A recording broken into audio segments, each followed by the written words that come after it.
The Duc de l'Omelette. By Edgar Allan Poe. 1850. And stepped at once into a cooler clime. Cooper. Keats fell by a criticism. Who was it died of the Andromache, ignoble souls, de l'Omelette perished of an ortolan. El histoire nest breve. Assist me, spirit of Apicius. Montfleury. The author of the Parnasse Reform makes him thus speak in Hades: l'homme don qui voudrait savoir si donc je suis mort, tu il ne demande pas s'il fut de faveur ou de pédagre ou d'autre chose, mais qu'il entend que si fut de l'Andromache. A golden cage bore the little winged wanderer, enamored, melting, indolent, to the Chaussée d'Antin, from its home in far Peru. From its queenly possessor La Bellissima, to the Duc de l'Omelette, 6 peers of the empire conveyed the happy bird. That night the Duke was to sup alone. In the privacy of his bureau he reclined languidly on that ottoman for which he sacrificed his loyalty in outbidding his king, the notorious Ottoman of Cadet. He buries his face in the pillow. The clock strikes. Unable to restrain his feelings, his grace swallows an olive.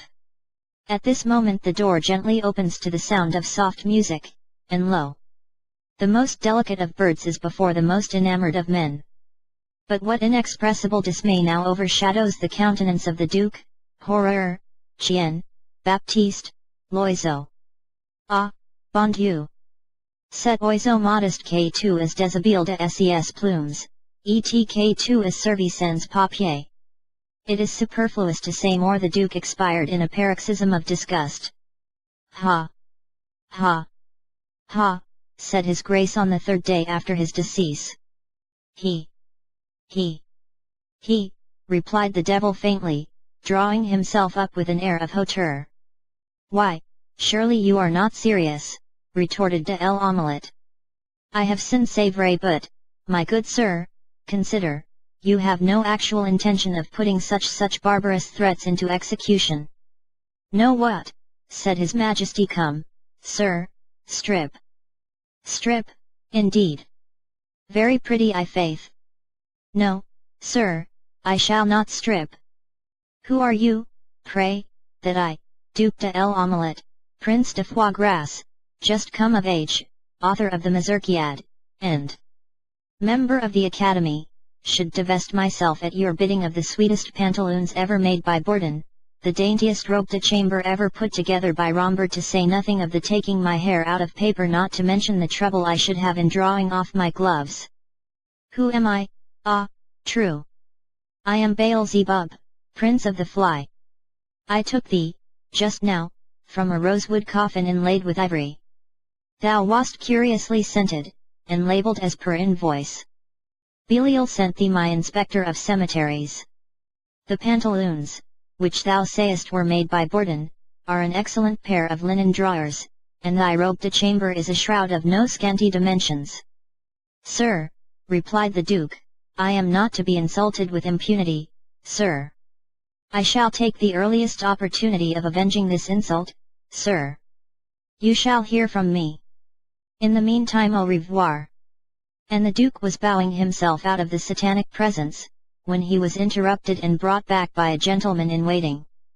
Hereupon his grace rubbed his eyes, yawned, shrugged his shoulders, reflected. Having become satisfied of his identity, he took a bird's-eye view of his whereabouts. The apartment was superb. Even de l'Omelette pronounced it bien comme il faut. It was not its length nor its breadth, but its height. Ah, that was appalling. There was no ceiling, certainly none, but a dense whirling mass of fiery-colored clouds. His grace's brain reeled as he glanced upward. From above, hung a chain of an unknown blood-red metal, its upper end lost, like the city of Boston, parmi les nues. From its nether extremity swung a large cresset. The Duke knew it to be a ruby, but from it there poured a light so intense, so still, so terrible. Persia never worshipped such, Geber never imagined such, Mussulman never dreamed of such. When, drugged with opium, he has tottered to a bed of poppies, his back to the flowers, and his face to the god Apollo. The Duke muttered a slight oath, decidedly approbatory. The corners of the room were rounded into niches. 3 of these were filled with statues of gigantic proportions. Their beauty was Grecian, their deformity Egyptian, their tout ensemble French. In the 4th niche the statue was veiled, it was not colossal. But then there was a taper ankle, a sandaled foot. De l'Omelette pressed his hand upon his heart, closed his eyes, raised them, and caught his satanic majesty in a blush. But the paintings, Cuprous, Astarte, Astoreth, 1,000 and the same. And Raphael has beheld them. Yes, Raphael has been here, for did he not paint the dash dash? And was he not consequently damned? The paintings, the paintings! O luxury!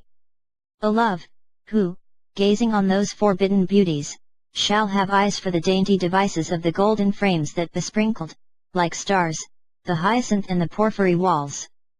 But the duke's heart is fainting within him. He is not, however, as you suppose, dizzy with magnificence, nor drunk with the ecstatic breath of those innumerable censers. C'est vrai que de toutes ces choses il pense beaucoup mais. The Duc de l'Omelette is terror-stricken, for, through the lurid vista which a single uncurtained window is affording, lo! Gleams the most ghastly of all fires. Le pauvre Duc! He could not help imagining that the glorious, the voluptuous, the never-dying melodies which pervaded that hall, as they passed filtered and transmuted through the alchemy of the enchanted window panes, were the wailings and the howlings of the hopeless and the damned. And there, too, there, upon the ottoman, who could he be? He, the petit maître, no, the deity who sat as if carved in marble, et qui sourit, with his pale countenance, si amirement? Mais il faut agir, that is to say, a Frenchman never faints outright. Besides, his grace hated a scene de l'Omelette is himself again. There were some foils upon a table, some points also. The Duc s'échappe. He measures 2 points, and, with a grace inimitable, offers His Majesty the choice. Horror! His Majesty does not fence. Mais il joue, how happy a thought, but His Grace had always an excellent memory. He had dipped in the diable of Abeguiltier.